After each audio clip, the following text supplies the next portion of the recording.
has been a nuclear accident in the Soviet Union.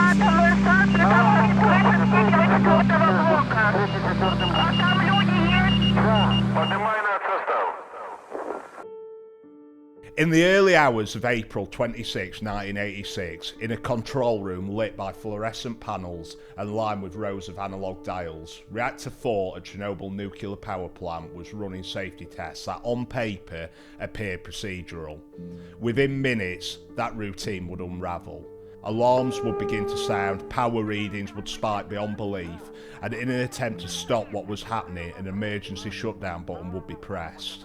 By dawn, a reactor core would be open to the atmosphere, a fire would burn for days, and an invisible plume of radiation would drift across the continent. Entire towns would be evacuated, thousands would be exposed, and the word Chernobyl would be shorthand for nuclear catastrophe. Here's what caused the explosion that shook the world to its very core. Hi and welcome back to Anatomy of an Accident. Today we're going to be talking about Chernobyl. I think we've all heard of Chernobyl, and it is pronounced Chernobyl because I googled it before. Comments, stop it, it's Chernobyl, not Chernobyl. Yeah, I think we've all come across this. The Great Sky docudrama sort of thing, that was an amazing watch, including one of the best examples of accident investigation root cause analysis portrayed anywhere that I've ever seen. So Jack's wrote me this script. We're gonna read it. We're gonna learn about Chernobyl together. It's gonna be very, very technical. So if you've got any comments helping explain what the hell I'm reading, that'd be very, very much appreciated. But make sure to like and comment, and if you're not already subscribed, make sure you subscribe. Let's get into it.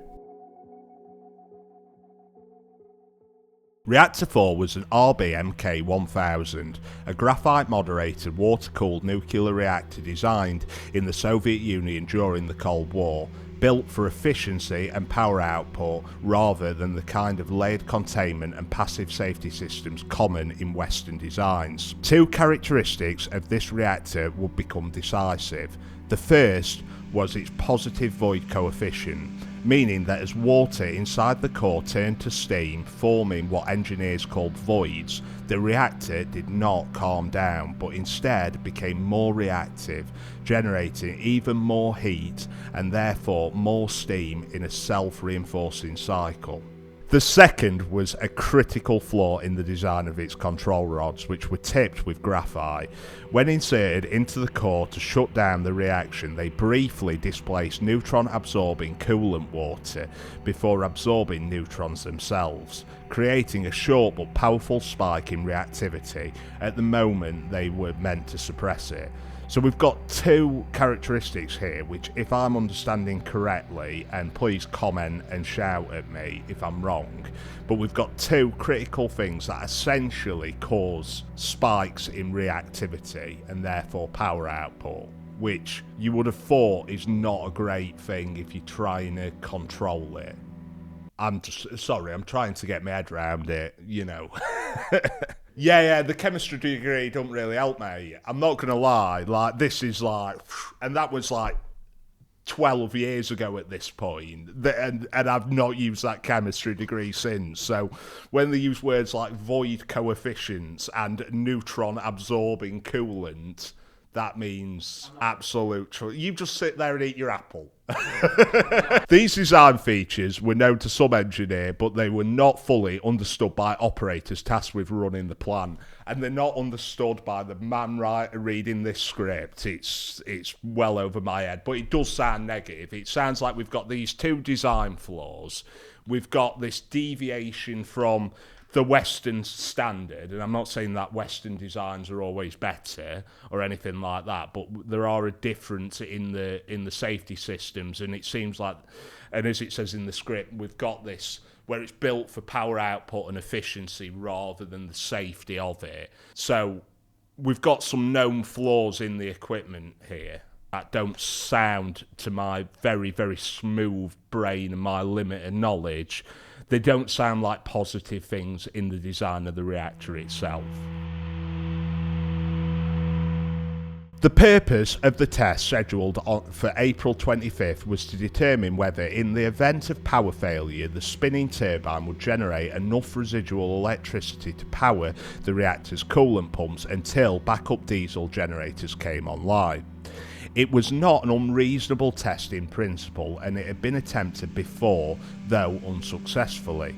However, delays earlier in the day meant the test was postponed and responsibility passed to the night shift, a team less experienced with the procedure and operating under pressure to complete it before morning. Right, so we've got a competency issue that the night shift is not as familiar with this test, and we've also got the time pressures on top of this, which are routinely causal factors in accidents we see in many workplaces. As preparations began, operators started reducing reactor power from its normal operating levels. That's when the first destabilising factor emerged. Because of a build-up of xenon-135, a byproduct of nuclear fission that absorbs neutrons and suppresses reactivity, reactor power dropped far more sharply than intended, falling to approximately 30 megawatts thermal, at a level which the RBMK design became extremely unstable. See, the problem is I'm trying to understand this as I go along, and I'm never going to understand it because I'm not a nuclear physicist. At this point, standard procedure would have been to shut down the reactor entirely and restart it properly after xenon levels had stabilised. Instead, the operators attempted to raise the power manually by withdrawing control rods, far more than regulation allowed. At one stage, only a handful of control rods remained inserted into the core, well below the required minimum for safe operation, yet the test continued. To facilitate the experiment, key safety systems were disabled, including the emergency core cooling system, and certain automatic shutdown mechanisms were overridden. Decisions that in isolation might have seemed temporary and procedural, but collectively had stripped away layers of protection. So is this coming back to the time pressures then? Because as we said, like, these xenon levels have accumulated. And we know that's an issue, that the reactor power will drop if the xenon levels increase, and that'll make it become unstable. Surely the operators knew that from a competency point of view, and whether they're on night shift or not, they should have known that. The standard operation was to restart it so them xenon levels could reduce, but instead they decided to plough forward and try some things that were outside of regulations. And this sounds to me like this is in a rush to get this test completed by that next morning and taking some dangerous shortcuts to make that happen, which does tend to happen. It's massive part of health and safety is human factors, and HSG 48 is the guidance on human factors, that when we've got these sort of pressures, we will take those shortcuts, whether you're a nuclear physicist or on a construction site or in manufacturing. And it sounds like this is what is happening on this occasion. I mean, shutting down safety systems under any circumstances, it is never a good thing. There's a reason safety systems are there, and whether it's for a test or an experiment or whatever, they shouldn't be shut down full stop, in my opinion. It does feed into that idea that time pressures are a big thing as part of this. By around 1 a.m, the reactor had stabilised at roughly 200 megawatts thermal, still significantly below its normal operating level and in a configuration that was inherently unstable due to xenon poisoning, excessive control rod withdrawal and high coolant flow rates. The operators likely believed that they had regained control. The reactor was steady enough to proceed, but the RBMK reactor at low power with a positive void coefficient could not respond unpredictably to changes in coolant flow, and that is precisely what happened next. At 1:23 a.m, the turbine was disconnected from the electrical grid to begin the test, and it began to spin down. Water flow through the reactor core decreased. With reduced coolant flow, steam formation increased. With more steam, reactivity increased. With increased reactivity, heat rose sharply. The operators saw rising power levels and attempted to counteract them, but events were now accelerating faster than manual control could manage. 40 seconds later, the AZ5 emergency shutdown button was pressed, a decision that should have ended the reaction.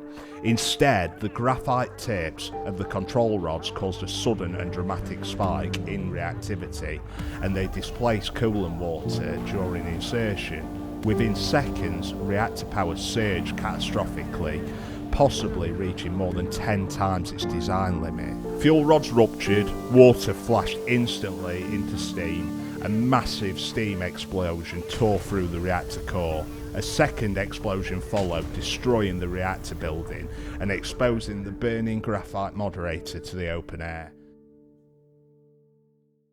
It's a combination of a lot of factors that have come together here. We've got equipment that's got inherent safety issues, particularly with the fuel rod elements, and this potential to spike at a point where it should be going down as those rods are inserted. But prior to that, we've got a number of human factors: time pressures, lower levels of competence, and unfamiliarity with the test and the task. That has caused these things prior to the test beginning. We've inserted these rods which have brought into play these inherent issues with the equipment they're using, and now we've got a point where explosions have happened and it's beyond anybody's control. There's a lot of health and safety factors there, really. I mean, one of the things we look at in it, there's a few models in health and safety. There's domino theory and the Swiss cheese model, which are two things.